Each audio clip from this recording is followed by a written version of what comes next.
and I've been telling them, and they know a bit, but it's a colonization is like fucking up the family. Like when you say there's certain energies, the anal energy, I seen that shit growing up as a kid in my house, right? I know what some of my uncles did to my aunties, and I know that shit. Nobody talks about it, but it burns them. But I'm like, I know everybody's life, not because I listened to gossip, it's because I had to hear it. And I kept it dear, and I know what everybody's gone through in my family. And I think I was always the black sheep, but I take it with pride. And now I take it where it's like, you have a mission, and whatever you got to do that mission, I want to, you know, like, I want to do something great. And now I'm feeling the urge, like even with what you say, Rod, if you need a brother, I'm in Canada, you got a brother here. Like if you ever like, you one of the real ones out here. I feel your energy. I haven't tapped into I don't know, but when I watch you, you a brother. And there's certain people that we like respect you. You protected wherever there's family barbecue, we always gonna look for you. And we always want to have your back because you have our back like 100%. When you speak to us, you like, yo, bro, you put me in tears some days because it's so real, but it's life-changing for us. And like when you say you going away, you could just come on here and smile and you change the shit. And like I want to say how grateful I am for you, for everybody out here that's just trying to do, young, elder, like everybody's fighting. But you, like, what you did, and like ain't nobody has a story like you. So we feed off your energy. You know what I mean? You one uplifting, loving motherfucker, and we love you. Like straight up. I can't even say that. Like I'll say you all day right now. We love you. You're our big brother, you're our uncle, you're like a dad, like you a real one. And they don't come across. But I'm gonna tell you, I knew you were certified when you said your birthday was November 10th.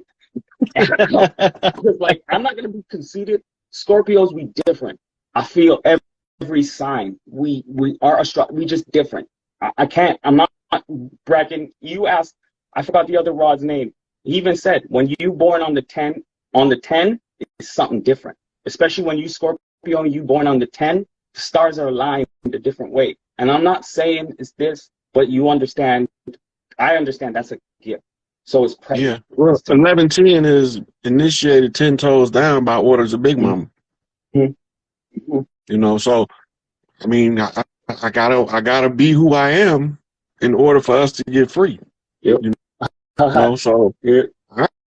I'm not with the slave gang. No, I've never been. Like my people, like what people suffer through. I don't care where you come from, but there's a right and wrong. And when you have the ability to do things, you want to help people, right?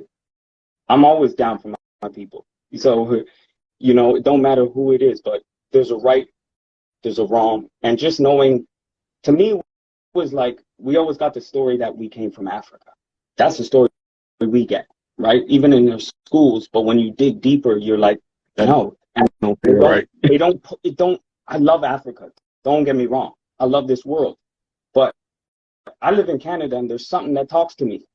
From when I was a kid, and I went on a little trip, and we went to I think it was called the Six Nation Reserves, and we went to see Alexander Graham Bell's house. And they were doing a demonstration, and they picked me. I just wanted to be picked. But I remember they picked me, and I was a bunch around. I was the only black person there. And I felt good. I was like, finally, they're going to pick me. And she was talking about marriage and getting married. I'll never forget that day, but something never left me. Something said, there's something here. You on this something. Even when I went to Alexander Graham Bell's house, I was like, I know that motherfucker didn't make that phone. I was feeling that as a kid, but I couldn't say it because I was always that kid. Like, I just speak my mind. Nobody liked me. I don't care. So but he used to have what's called a lab assistant. And he was a little melanated guy. I can't remember his name, but that's who. Is it Louis? No, Okay, he might have been he might have been one of his apprentice or one of his lab hands too. But back then they was giving the credit to the pale face for what our people was doing. Like everybody believed that Albert Einstein's theories of nuclear fission nuclear fission was a cause of the atomic bomb. Yeah. They couldn't convert it from a mathematical formula into a bomb until they called in a guy named Lloyd Quartermain and his melanated team. Mm-hmm. Right? We don't know nothing about him. No. Who the hell is Lloyd Quartermain? Lloyd Quartermain is the one who seen a mathematical formula and had the guide mind to know how to translate it into a working mechanical structure. Yeah. AKA the atomic bomb. Yeah. Somebody in the comments said it was Lewis Latimer was the one with him. But I know he did a lot of work on light bulbs back in that same time frame. The cotton filament. Yeah. Like, there's one thing that and it's not to shit on nobody. It's just, I realize, like, we just different here.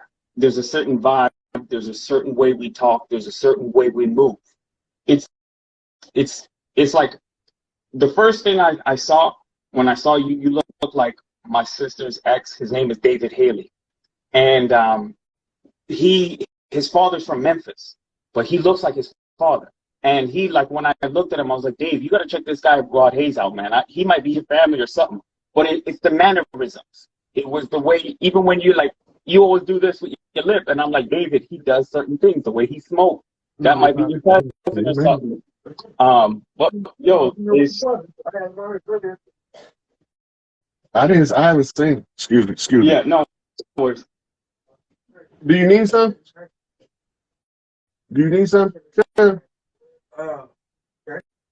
Just come back right over there.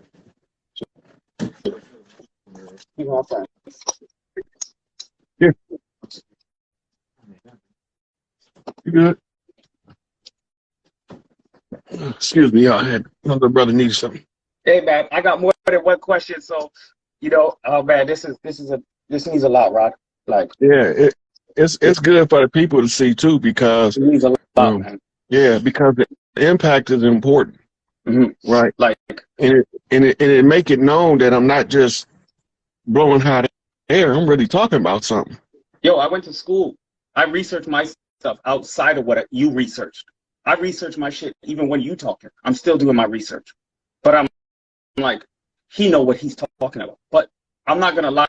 Most of the people, my friends, not everybody's into this stuff because it's a lot. So I put it on my wife sometimes, and a one point might take me an hour and a half to explain because it's so depth.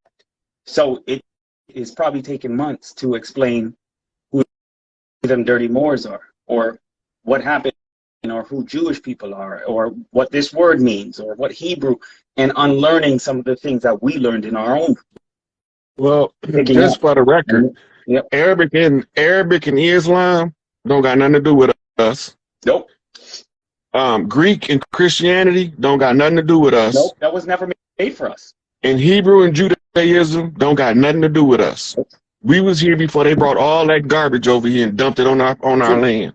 I threw this away. It's called a Holy Bible. My grandfather was a bishop in his church. He wrote my name in this, I think, damn near like 92, May the 3rd. That's when he wrote it in there. And it's crazy. Like, I never read the Bible. I wasn't into it. I didn't feel it. I didn't disrespect anybody. I just wasn't my thing. But I threw it away, and I just put it in the garage, and I was like, yo, man, I'm done with it. But I was like, no, man, there's some codes in here, or there's something I can use. And like, I use whatever now. And I'm really trying to tap in. So I sit with myself. I have my own rituals to tap in. To find, that's to communicate. The first contract they brought over here was the Bible. You know? See, but we didn't know how to read the contract. Yeah. And we believed the Bible was used as a religious book, but it was used to keep the contract in everybody's mind while the conjure was working. Mm-hmm. And the Bible teaches us how to use a binding spell on ourselves to keep us restricted from ever reaching any forms of greatness. It totally does. Like, I see it because there's a block on you. Because when you believe something without not even having fact, but when you believe something, is like, it almost has a constant collapse fear. And a certain and especially when you don't really read it yourself, or somebody's dictating it to you, and you're not divulging and learning, it puts a sense of constrictive fear on the mind and how far you can think in your own possibilities. And even the fact of praying to something and never seeing a result. It is crippling to somebody, because that's because they don't teach us the science. Prayer is a half of an equation. You know, yeah. Right? It's a two-way channel, but if you're only using it one way, you can't use it effectively. Like, and even my family, they talked about voodoo and stuff, and I was like, wait, so even when I look now, I was like, man, that shit got us out of some trouble, whatever we needed. And I was like, but this is life. This is a tool that we use as humans. It's not wrong. It's not right. We are amazing creatures that can touch into a spirit, get into different realms, different dimensions. Why wouldn't I want to access that to better myself and higher myself and get back to what I need to be? That should be the greatest goal for myself. And they don't teach that in the church. That hurts me. And that hurt me because, my family that came from that. Like hardcore. My dad, like. You got to keep in mind, I was in church with my mama more than anybody else. Mm. Right? She kept us in the church when we was little. Yeah. Right? And she used to always I used to always be like, why they lying up there all the time? I knew they was lying to us when I was a baby. Yeah. Well, my mama pinched the shit out of me in church for calling a preacher loud while he was telling us the Jesus story. This is a true story. I'm not making it up. So she ringed my arm, but when I got home, she said, baby, you can't say that in the open. Yeah. She said, we was at church, but we don't know who was at the church with us. Yeah. And there's some people that'll hear you say that, they will come looking for us. Yeah. So I stopped saying stuff, blurting stuff out in church. Yeah. Because it made perfect sense with what she was saying, but it wasn't 2 years later that when I realized school was a farce. Yeah. I was in the 5th grade. Mm-hmm. Right? That was when we was moving from Grand Rapids, Michigan back to Pontiac again. I was done. Yeah. I failed the 6th grade. Not because I was dumb, but I was done participating in them shenanigans. Yeah. Yeah. I seen it for what it was as a child. Yeah. But nobody don't listen to the children. No, they don't. The children can tell you that school is a farce. Yep. They tell us all the time, but we be like, just shut up, take your ass to school, go learn something. They ain't teaching us nothing. I had a teacher, I called him out, he was racist. We lived in Scarborough, so I grew up multicultural, but there was a lot of Chinese and Filipino. Then I moved and we went to Pickering. Like, we moved a lot, right? I love my dad, I love my mom, but my dad was never a real man to my mom and my family, right? For whatever reason, but that turned me into who I needed to be. So I understand that, and I do my thing, right? But my dad taught me certain things. But when I went to Catholic school, it would just, like, I went to school, I was one of the only black kids in the school. The teacher literally had me sitting, turned into a corner because I was disruptive. Oh, I had ADHD, I had this, but I challenged him. And the religion stuff, I challenged him. From what I knew and what I felt, I used to just say what I felt. And the worst thing for social development, that was one of the best things my mama ever told me. Mm-hmm. Don't let nobody tell you who you are. Yeah. That changed my whole paradigm, because that made me to the point where they talking at me, but they not talking to me. Mm-hmm. I don't understand that jargon that they spewing. That don't got nothing to do with me. Yeah. I didn't come on no slave ship. My ancestors wasn't no bond servants. Like, we've been here. We've been on this land, and we're gonna be on this land. And I was like, my spirit is too much of a fighter. I'm 5'8", and I was a small dude, but I knock people's out. That's a traditional Scorpio trait. And I'm a cool dude. I'm always like, yo, man, go home. I'm chilling. I'm never aggressive at all. But when it comes to protecting myself, I'll protect myself and my and I'm going straight for your chin. I ain't talking. If I feel the vibe, I gotta go. I move quick and I'm doing it. Yeah. But I never want to have to do that. But it's like, I know my spirit is protected. It's fight. There's something What's your deeper. name again, buddy? Pardon me? What's your name again? My full name is Dean Paul Gideon Earl Henry. Is just call Yeah, you Dean? Dean. Yeah, everybody Yeah. calls me Dean. Yeah, Dean, that's who run the university. So it was good talking to you, Dean. I'm gonna take Yeah, another caller in. I'm one probably gonna love, take a bro. couple more Yeah, before I cut out yeah. it. I enjoyed the conversation. Oh man, I'll leave my number in the chat after, man, or in your inbox anytime, Rod. All right. All right, one love, everybody. One love, Peace, God. God. Peace, God.